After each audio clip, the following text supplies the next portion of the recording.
Bismillahirrahmanirrahim. Assalamualaikum warahmatullahi wabarakatuh.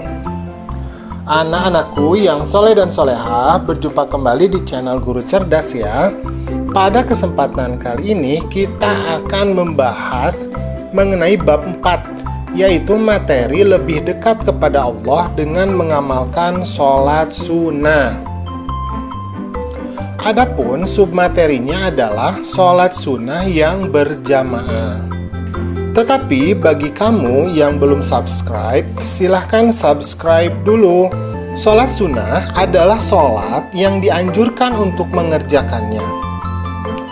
Jadi sifatnya tidak wajib, hanya dianjurkan. Orang yang melaksanakan sholat sunnah mendapatkan pahala dan keutamaan dari Allah Subhanahu wa Ta'ala. Namun, jika seseorang tidak melaksanakan sholat sunnah, maka dia tidak berdosa. Dalam hal melaksanakan sholat sunnah, Rasulullah memberi teladan yang penuh dengan kemuliaan. Beliau selalu mengerjakannya seperti sholat rawatib, sholat duha, sholat witir, dan sebagainya. Di antara sekian banyak sholat sunnah, ada yang ditekankan untuk dikerjakan secara berjamaah, tetapi ada yang dikerjakan secara munfarid atau sendirian. Dan ada yang bisa dikerjakan apakah itu secara berjamaah ataupun secara munfarid. Secara lebih rinci, sholat-sholat sunnah yang dilaksanakan secara berjamaah adalah sebagai berikut. Yang pertama adalah sholat Idul Fitri, yang kedua sholat Idul Adha, kemudian sholat kusuf atau sholat gerhana matahari ya, sholat khusuf atau sholat gerhana bulan, dan sholat istisqa atau sholat meminta hujan.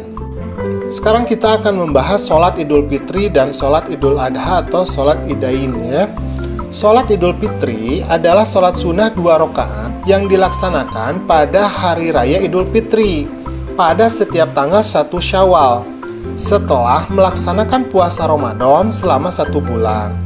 Hukum melaksanakan sholat sunnah ini adalah sunnah muakkadah, artinya sangat dianjurkan sekali.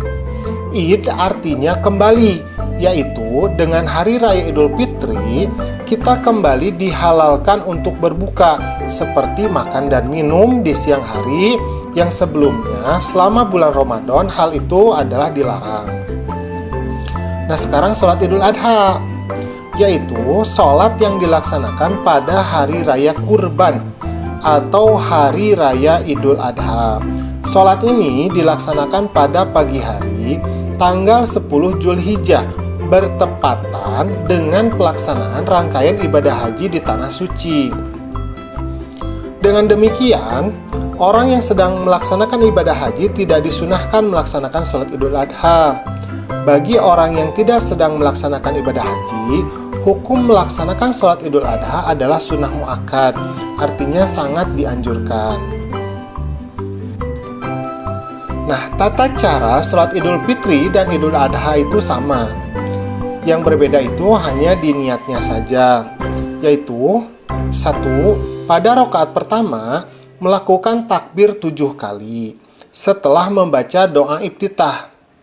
Bacaan yang dibaca di sela-sela takbir adalah Subhanallah, walhamdulillah, wala ilaha illallah, wallahu akbar. Itu bacaannya ya.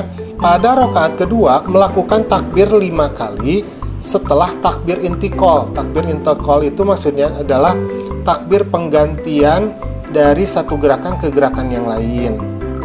Setelah sholat, maka dilanjutkan dengan khutbah.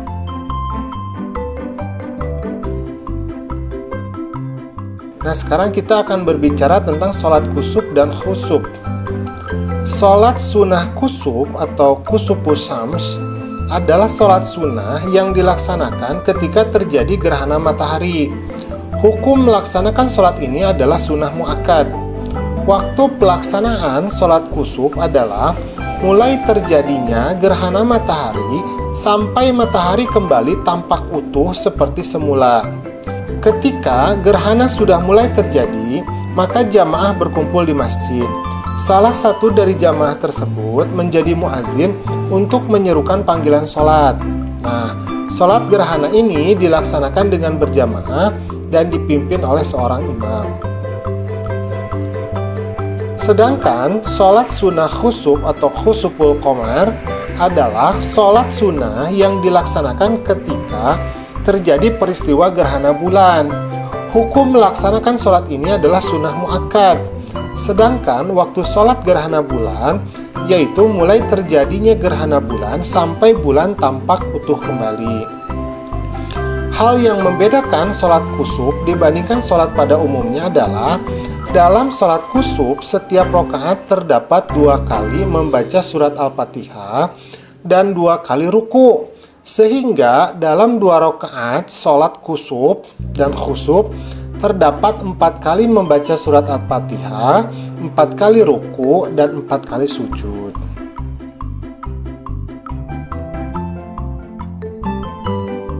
Nah, sekarang kita akan membahas sholat istisqa. Sholat sunnah istisqa adalah sholat sunnah 2 rakaat yang dilaksanakan untuk memohon diturunkannya hujan. Pada saat terjadi kemarau yang berkepanjangan sehingga sulit mendapatkan air, disunahkan untuk melaksanakan sholat istisqa untuk mendekatkan diri kepada Allah, memohon ampun seraya berdoa agar segera diturunkan hujan. Sebelum dilaksanakannya sholat istisqa, diharapkan untuk berpuasa selama 4 hari berturut-turut.